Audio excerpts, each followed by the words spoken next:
Hi, it's Dave and Chontelle, and we've got a little PowerPoint here that has some Byzantine stuff in it. You're looking at the Hagia Sophia, of course. You've watched the video from Khan Academy, and we're just going to talk a little bit about some points of each of these. So, the Hagia Sophia, one of the most important pieces of architecture ever. Yes. Still the highest dome? No, I think it's been surpassed.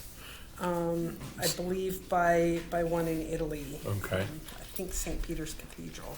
Yeah, and these minarets, these were added to turn it into a mosque, right? There's a look at the interior, and we can see the height of the dome, and then these, is that Arabic? It is. Arabic inscriptions were part of its Islamic heritage. As you saw in the news article I attached, recently the Hagia Sophia has been changed again from a museum into a mosque, and a lot of people have concerns about, will it remain open to the public? Are they going to want to change it? What's going to happen to the more Christian associated elements? So there are lots of concerns. Yeah. Another view from interior.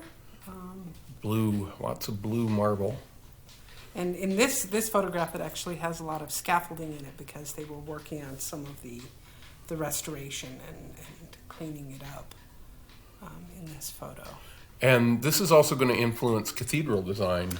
It is. Coming up in the Middle Ages, too. So it's a very transitional building.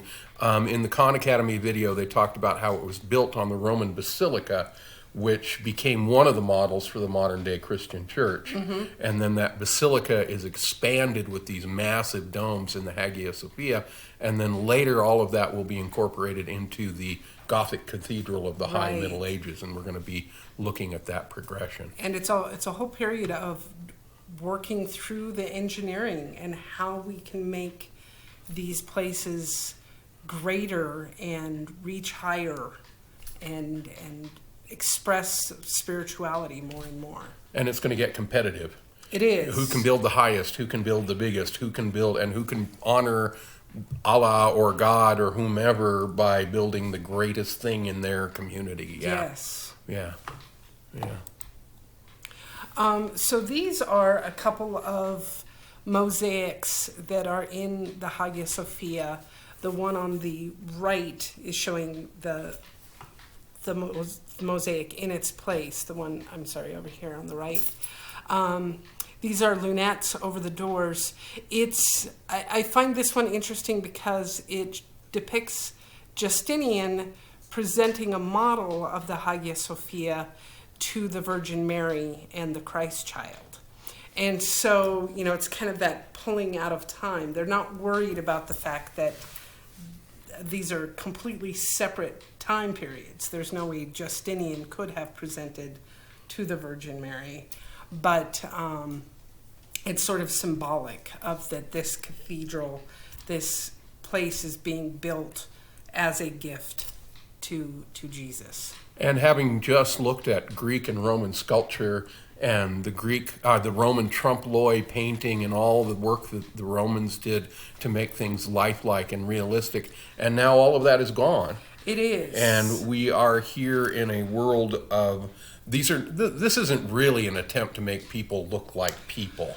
No, in fact, we're trying to get away from that. As it was mentioned somewhat in the video, the iconoclast period calls into question of whether or not it's right to create graven images. That term graven image comes from the Ten Commandments. And one of the Ten Commandments is, thou shalt not make any graven images. You won't worship graven images. You won't worship representations of things. And you may remember that while Moses was up on Mount Sinai getting the law from God, that the Israelites worshipped the golden calf. Yes. And then Moses came down and he was really angry because you were not supposed to worship graven images. So there was a question of, should we have pictures of God? Should we have pictures of people? Should there be pictures in the church, and is it okay to make representations of people, or are you trying to be God when you do that? And so the iconoclast, icon, you know icons from computers, they're symbols that stand for things. Iconoclast means breaking symbols or breaking images. So there were people who went into churches and destroyed images because they felt it was unholy to be looking at pictures of graven images. And so that's what that iconoclast controversy was about, and it was a huge conflict during the Byzantine Empire. It was, and it continues to be for quite a period of time in the Christian church. Now, with the Islamic faith, it's still against the faith to create images of people. Right. In fact, we've had Islamic students in art courses, and they couldn't paint people. We did life drawing and stuff like that, but they were not allowed to participate in that. We found other things for them to do because it was against their beliefs to paint people that's trying to take on the role of God. Or Allah. Right, because if you're creating those things, you're playing God. But part of the struggle with this was we're not trying to create images competing with God, but we're trying to tell these stories to an illiterate population, and the best way to do so is through pictures. So this is another mosaic. So again, mosaics are pictures that are made out of cut tiles. The tiles are colored and cut, and then they are basically glued onto a background to form the image. Yeah. This is another one from the Hagia Sophia. Yes, it is. And then these two, I'm not sure, I can't remember if they're from the Hagia Sophia or from this period. Again, you can see that there's symbolic hand gestures. There's a lot more symbolism in the artwork of this period and on through the Middle Ages than I know. There are people who study it and try to understand what every symbol means. This gesture is called Chi-Rho, and you can see the Greek letters back here. That's Chi and Rho, and they are the first two letters. I don't know, it would be difficult to tell you exactly why this represents Chi and Rho, but this symbol represents the first two letters in Christ's name. And you can see it in the other. And you can see it in the other hand gesture over here. That's Chi-Rho, and these are the Greek letters Chi-Rho for Christ. Also notice this is a Greek cross. The Roman cross is longer vertically than horizontally. The Greek cross is even at all 4 points. Yeah. Yeah. This is another Romanesque cathedral. You can see some of the connection between it and the Hagia Sophia. This is another basilica, and working through with arches, with cylinders, but again creating sort of that apse-like structure. This is the apse here, this extension out. Right. Right, and by Romanesque we mean in the style of the Romans, following the Romans, but it's not really Roman. It's Roman, but it's pushed farther. Right, and it's kind of hard because the Roman Empire kind of becomes the Holy Roman Empire, and so Rome technically is most of Europe. Yeah, and Rome was the seat of the Pope. Rome is the seat of the Western Catholic Church, which was the Christian church well into the Renaissance. Correct. And so Roman things influenced. It's really interesting the relationship that Christianity has with Rome, because Rome is so influential and there were so many Roman things, yet there were so many Roman decadent things that Christianity abhorred. It's almost a love-hate relationship. Right. Yeah. So then these are some more paintings. Let's see here. So we've got Samson and the lion on the left here.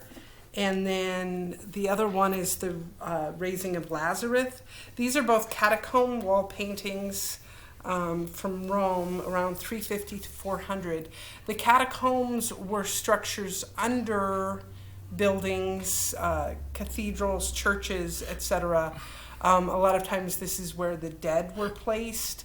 They weren't buried. They were laid to rest in little nooks and crannies, little niches in the catacombs.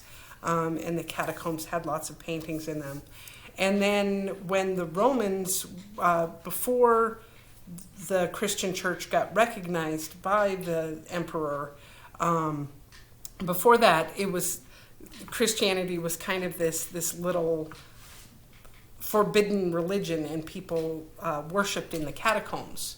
They would hide away down there. And so a lot of these are the stories from the Bible. The Romans had a real problem with the Christians because they insisted that there was only one God. The Romans were happy, if they conquered you, the Romans were happy to add whatever local gods you had to the pantheon of Roman gods. And for the Romans, religion was very much an expression of political power and social cohesion. And so the Romans didn't really care very much which particular gods you worshipped, as long as on high holy days you went out and you showed that you were a Roman by venerating the Roman gods. Christians refused to do that because they said there's only one God, and so they would not venerate all the Roman gods, and so they had to worship in secret until the Emperor Constantine converted to Christianity on his deathbed and made the Roman Empire into a Christian entity. Yes. Yeah. Is there one more? No, you think This so? is it? Yep, I think there is. All right, well, I think there is. there is one more. There is. Okay, one more. Here we go. So this is another mosaic. This is from about 432. That's a mosaic? Yep. Wow, I can thought that see- was a tapestry. If you look really close, you can see the little tiles. Yeah. And what is this? There's a lot of... Oh, what is it of? I'm not sure. It might be like Last Judgment. It but looks like it's- Men from Mars. It does, I think. Are those spaceships? I don't know exactly. And then this is a gilt frame from Constantinople, mid-11th century. You can see that we're still with the flat images, working in precious stones and precious metals. So we also made little tiny icons Little that we can tiny keep in our icons. home Yeah. and keep on us and stuff. Yeah, Right. right. All right, and then we get into illuminated manuscripts. All right. So I think we're talking about those Probably in the later. Middle Ages later. Yeah. So that's about all we had for you today. Hope you got something out of it and that this fits in with some of the other things that we're looking at this week on the Byzantine. A really fascinating era in terms of art and architecture. In some ways, a progression. In some ways, a regression. Yeah, But- it's kind of a dynamic push and pull. Architecturally fantastic, in terms of painting a lot more flat and less Mm-hmm. realistic. But it's chosen to be flat. Right, for a That's reason. the style. That's Right. the choice of the time. Anyway, thanks. We'll see you next time.